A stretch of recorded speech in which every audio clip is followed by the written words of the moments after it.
नमस्ते दोस्तों, जय श्री हरि की। आज हम सुनेंगे बृहस्पतिवार की व्रत कथा। आप व्रत रखें ना रखें, मैं कहती हूँ कि आप इस कथा सुनने के बाद भोजन ग्रहण करें तो आपके शरीर और आपके घर परिवार में सुख शांति अवश्य मिलती है। चलिए, श्री हरि की जय हो, जय लक्ष्मी नारायण भगवान की जय हो। अब व्रत कथा सुनते हैं। भारतवर्ष में एक प्रतापी और दानी राजा राज करता था। वो नित्य गरीब और ब्राह्मण की सहायता करता था। ये बात उसकी रानी को अच्छी नहीं लगती थी। वो ना गरीब को दान देती थी, नहीं भगवान का पूजन करती थी और राजा को भी दान देने से मना करती थी। एक दिन राजा शिकार करने वन को गए हुए थे तो रानी महल में अकेली थी।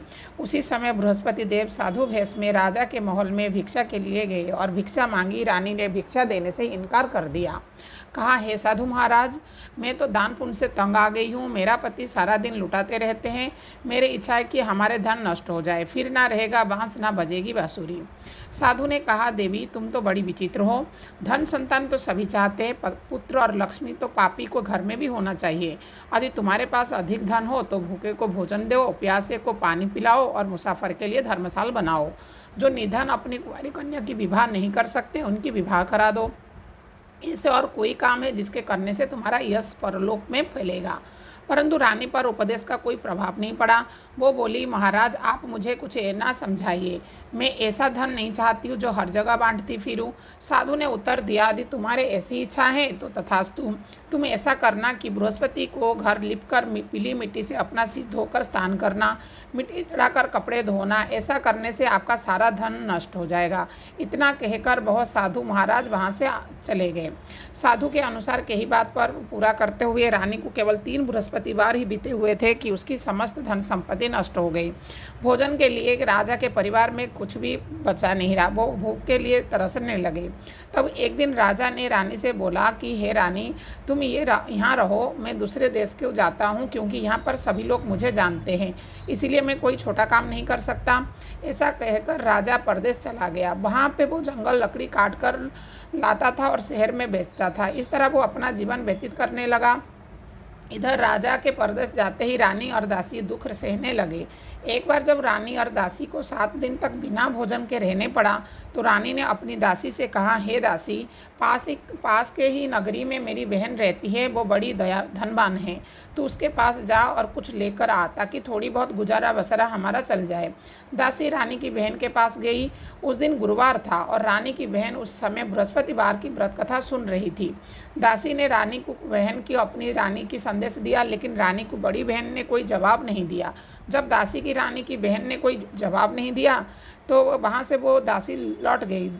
दासी ने वापस आकर रानी को सारी बात बता दी। सुनकर रानी ने अपने भाग्य को कोसा। उधर रानी की बहन ने सोचा कि मेरी बहन की दासी आई थी, परंतु मैं उससे नहीं बोल सकी, उससे बहुत दुख हुई होगी।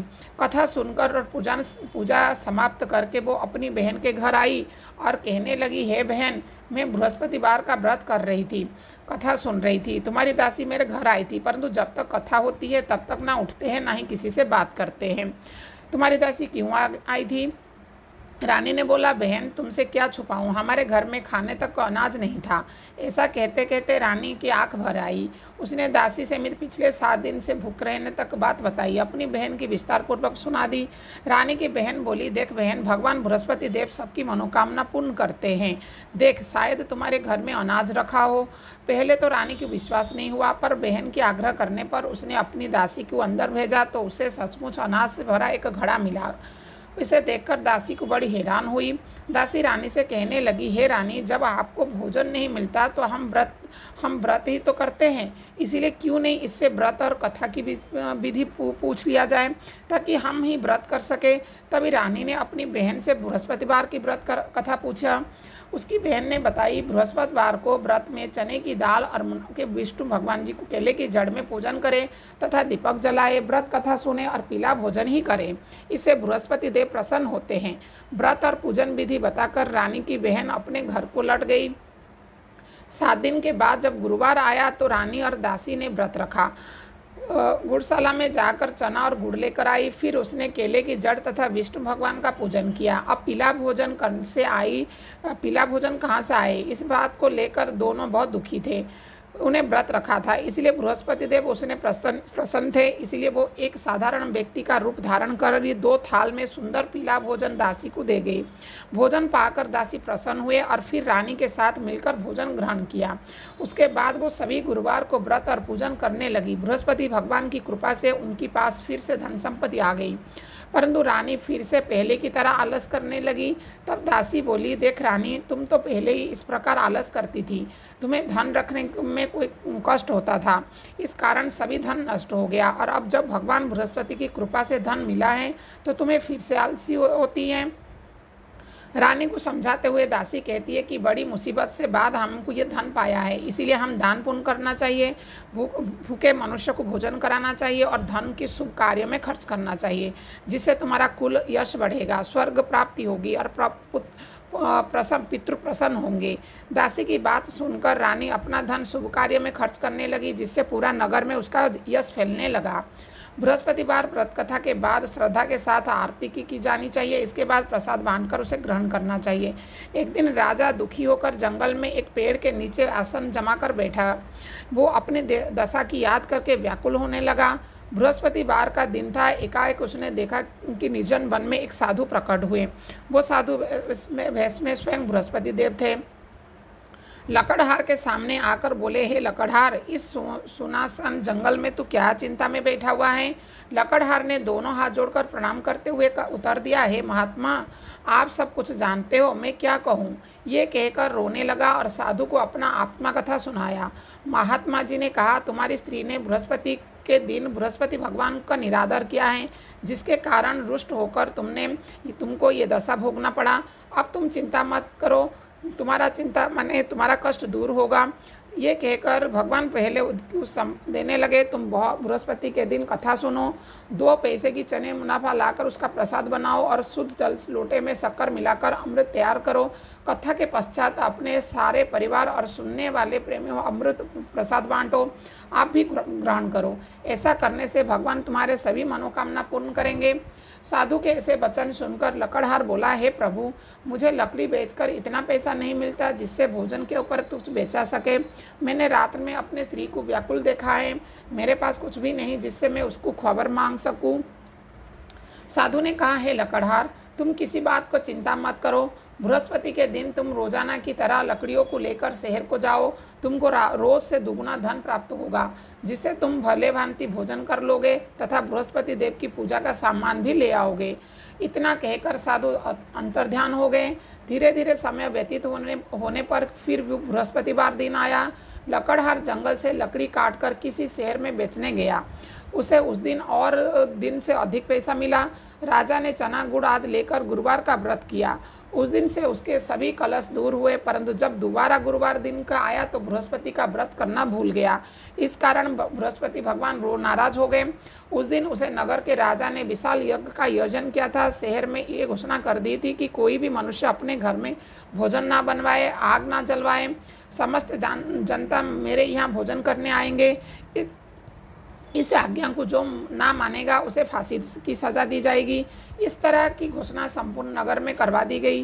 राजा की आज्ञा अनुसार शहर के सभी लोग भोजन करने गए, लेकिन लकड़हार कुछ देर से पहुंचा, इसीलिए राजा उसको अपने साथ घर ले गया और ले जाकर भोजन करा रहा था तो रानी की दृष्टि उससे खटू पर पड़ी, जिसे पर उसका हार लटका हुआ था। वहां पर दिखाई नहीं दिया। रानी ने निश्चित किया कि मेरा हार इस मनुष्य ने चुरा लिया है। इस समय सिपाही को बुलाकर उसको कारागार में डाल दिया। जब लकड़हार कारागार में पड़ गया और बहुत दुख होकर विचार करने लगा कि ना जाने कौन सा पूर्व जन्म के कौन सा मैं कर्म भोग रहा हूँ, ऐसे मेरे को दुख प्राप्त हो रहा है, उसे साधु को याद करने लगा जो कि जंगल में उन्हें मिला था। उसी समय तत्काल बृहस्पति देव साधु के रूप में प्रकट हुए और उसका दशा देखकर कहने लगे, हे मूर्ख, तूने बृहस्पति देव की कथा नहीं करी, इस कारण तुझे दुख प्राप्त हुआ है। अब चिंता मत कर, बृहस्पतिवार के दिन कारागार के दरवाजे पर 4 पैसे पड़े मिलेंगे, उनसे तू बृहस्पति देव की पूजा करना, तेरी सभी कष्ट दूर हो जाएंगे। बृहस्पति के दिन उसे 4 पैसा मिला। लकड़हार ने कथा कही। उस रात को बृहस्पति देव ने उसे नगर को राजा को सपने में कहा, हे राजा, तुमने जिस आदमी को कारागार में बंद कर दिया है वो निर्दोष है, वो राजा है, उसे छोड़ देना। रानी का हार उसे खट्टू पर लटका है, अगर तू ऐसा नहीं करेगा तेरे राज्य का सारा नष्ट कर दूंगा, राज्य को सारा नष्ट कर दूंगा। इस तरह रात्र के स्वप्न देखकर राजा प्रातःकाल उठा और खट्टू की पर हार देखकर लकड़हार को बुलाकर क्षमा मांगी तथा लकड़हार के योग्य सुंदर वस्त्र आभूषण देकर विदा किया। बृहस्पति के आज्ञा अनुसार लकड़हार अपने नगर चला गया। राजा जब अपने नगर के निकट पहुंचा तो उसे बड़ा आश्चर्य हुआ। नगर में पहले से अधिक बाग, तालाब, कुआं तथा बहुत सी धर्मशाला, मंदिर आदि बन गई है। राजा ने पूछा, ये किसकी बाग है और धर्मशाला है? तब नगर के सभी लोग कहने लगे, ये सब रानी और है। राजा के आश्चर्य होने लगा और रानी के ऊपर गुस्सा भी आया। जब रानी ने ये खबर सुनी कि राजा आ रहे हैं तो उन्हें सबको कह दी, दासियों को कह दिया, हे दासी देखो, राजा हमको कितने बुरे हालत में छोड़ गए थे, हमारी ऐसे हालत देखकर वो लौट ना जाए, इसलिए तू दरवाजे पर खड़े रहो। आज्ञा अनुसार दासी दरवाजा पर खड़ी हो गई और राजा आए तो उन्हें अपना साथ ले आना। तब राजा ने क्रोध करके अपनी रानी से पूछा कि ये धन तुम्हें कैसे प्राप्त हुई है? तब उन्हें कहा, हम ये सब धन बृहस्पति देव की व्रत करने से प्राप्त हुई है। राजा ने निश्चय किया कि 7 रोज बाद तो सभी बृहस्पति का पूजन करते, परंतु प्रतिदिन मैं 3 बार कहानी तथा रोज व्रत किया करूँगा। अब हर समय राजा के लोटे में चने की दाल बंधे रहते थे। दिन में 3 बार वो कहानी कहता था।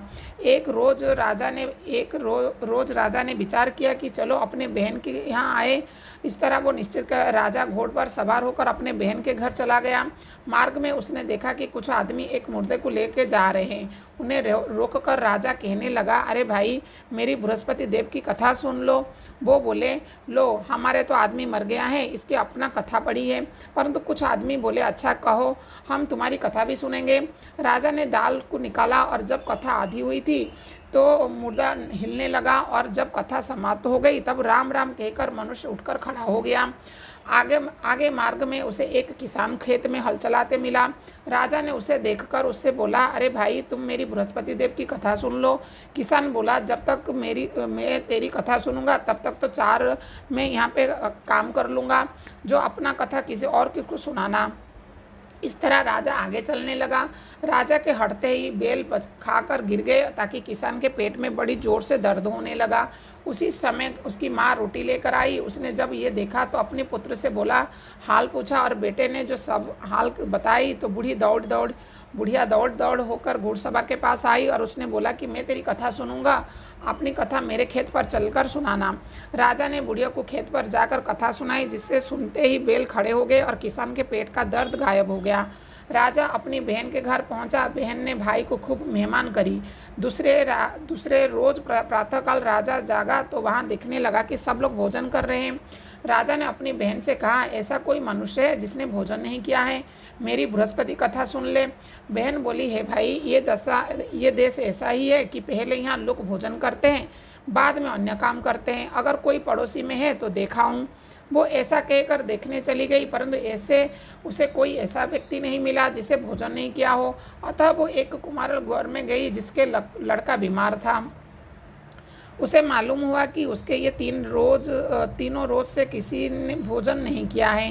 रानी ने अपने भाई को कथा सुनाने के लिए कुमार को कहा और तहाँ देखा कि राजा ने जाकर बृहस्पति की कथा कही, जिसके सुनकर उसका लड़का ठीक हो गया। अब तो राजा को प्रशंसा ही मिलने लगा। एक रोज राजा ने अपनी बहन से कहा कि बहन, हम अपने घर के जाएंगे, तुम भी तैयार हो जाओ। राजा की बहन ने अपने सास ने कहा कि चल जाना, परंतु अपनी लड़के को मत ले जाना, क्योंकि तेरे भाई के घर में कोई औलाद नहीं है। बहन ने अपने भाई से कहा, है भैया, मैं तो चलूंगी पर कोई बालक नहीं जाएगा। राजा बोला, जब कोई बालक ही नहीं जाएगा तो तुम क्या करोगे? बड़े दुखे मन से राजा अपने नगर लौट आया। राजा ने अपने रानी से कहा, हम निर्वंश है, हमारे मुंह देखना धर्म नहीं है और कुछ भोजन आदि नहीं किया। रानी ने बोला, हे प्रभु, बृहस्पति देव हम सब कुछ दिया है तो वो हमें औलाद भी देंगे। उस रात को बृहस्पति देव ने राजा से सपने में कहा, हे राजा, उठो, सभी सोच त्याग करो, तेरी रानी गर्भ से है। राजा की ये बात सुनकर बड़ी खुशी हुई। 9 महीने हो गए, वो गर्भ से एक सुंदर पुत्र प्राप्त हुआ। तब राजा बोला, हे रानी, स्त्री बिना भोजन के रह सकता है पर बिना कहीं से नहीं रह सकता। जब मेरी बहन आए तो उससे कुछ कहना मत। रानी ने सुनकर हाँ कर दिया। जब राजा की बहन ने ये शुभ समाचार सुना तो वो बहुत खुश हुई तथा बधाई लेकर अपने भाई के घर आई। तब रानी ने कहा, घोड़ा चढ़कर तो नहीं आई, गधा चढ़ाई। राजा की बहन बोली, भाभी मैं इस प्रकार नहीं कहती तो तुम्हें औलाद कैसे मिलता।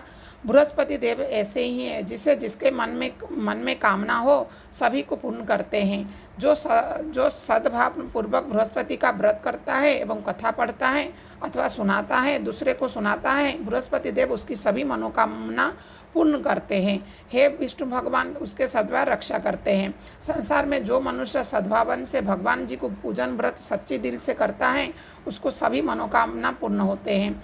जैसी सच्ची भगवान से रानी और राजा ने उसकी कथा को गुणगान किया तो उसकी सभी इच्छाएं बृहस्पति देव ने पूर्ण किया है। इसलिए पूर्ण कथा सुनने के बाद प्रसाद लेकर जाना चाहिए, हृदय से उसका मनन करना चाहिए। जय जयकार बोलो, जय बृहस्पति देव की जय हो, जय विष्णु भगवान की जय हो, जय श्रीमन नारायण हरि की जय हो, जय विष्णु नारायण भगवान की जय हो। मेरे भी कष्ट, मेरे भी दुख दूर करिए और जो भी मेरी कथा सुने इनकी भी कष्ट दूर कीजिए। जय श्री हरि।